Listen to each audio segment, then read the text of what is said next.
Assalamualaikum warahmatullahi wabarakatuh. Sebelumnya kita sapa dulu. Alhamdulillah, puja ke Tuhan. Truh Abu Manan upuloloh teka Persijo masjid nyo rumah Tuhan dari sumbangan masyarakat Dumna.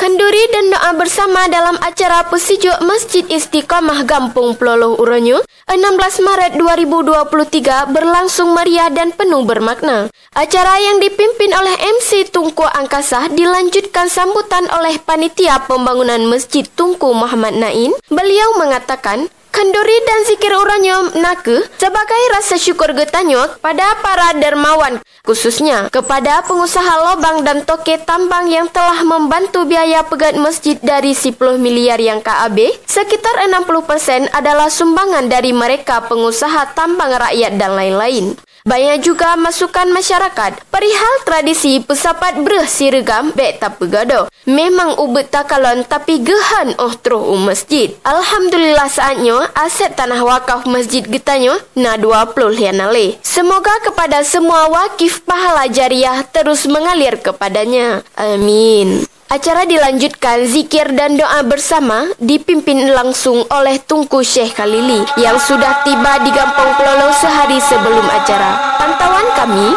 ratusan jamaah Masya Allah larut dalam zikir dan doa melalui suara merdunya Syekh Khalili. Dalam tausiah singkat, Tunku Syekh Khalili mengatakan, nyo puasa katawa hanya seminggu tre. Allah kala geperintahkan malaikat untuk YouTube siat bandum pintu neraka dan segera bukakan bandum pintu syurga untuk hambalun yang berpuasa. Menjelang jam 10.30 dilanjutkan acara Persijo Masjid dan pengurusnya oleh Abu Manan Blangjuruan yang didampingi Tu Muhammad bin Muhammad Amin. Beliau adalah putra kedua Abu Tumin Blang Blahde yang diiringi solawat yang dipimpin oleh Abijay dan Tunku Zubir MA.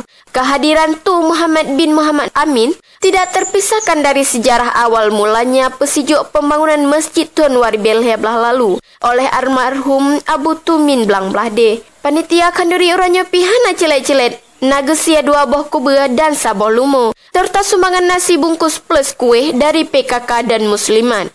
Yang han abeh pikir acara uranyo, panitia han agelakia sumbangan bak masyarakat, melainkan kebijakan tokoh dan gesi dalam sebuah rapat untuk gelang uke cut kalinya. Yang bahawa di kampung Peloloh, sementara masjidnya dari dasar letak batu pertama Abu Tumin, menurutnya Abu Tumin Kak Almarhum Nali, berarti lanjutan daripada adalah Abu Manan untuk Persijo Masjid Kampung Peloloh juga.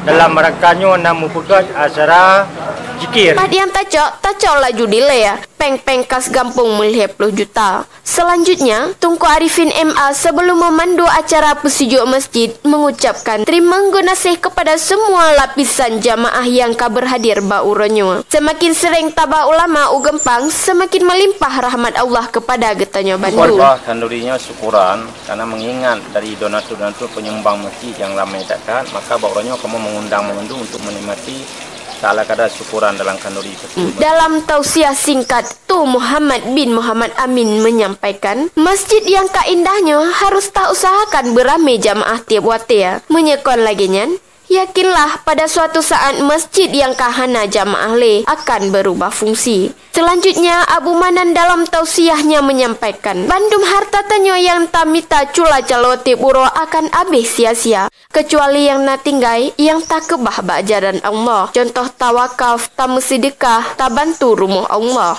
Lebih lanjut, ulama yang mendalam ilmu tauhid ini mengatakan, tanyo bek sibuk pe abeh wate bak buat yang hanatat perlea. Kon hanje pu buat sunat, tapi yang wajib kabereh lea. Bak kop ide menyepakat jak mezikir ada ubanda Aceh siap berangkat hana alasan, tapi menyetapakat salat wajib nyan yang ka aluh Allah.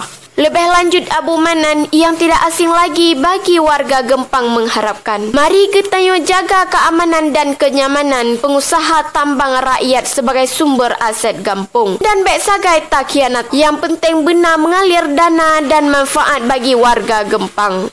Demikianlah sekilas informasi kegiatan ulama Uranyo di Gampung Pelolu. Terima kasih. Wassalamualaikum warahmatullahi wabarakatuh.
Allah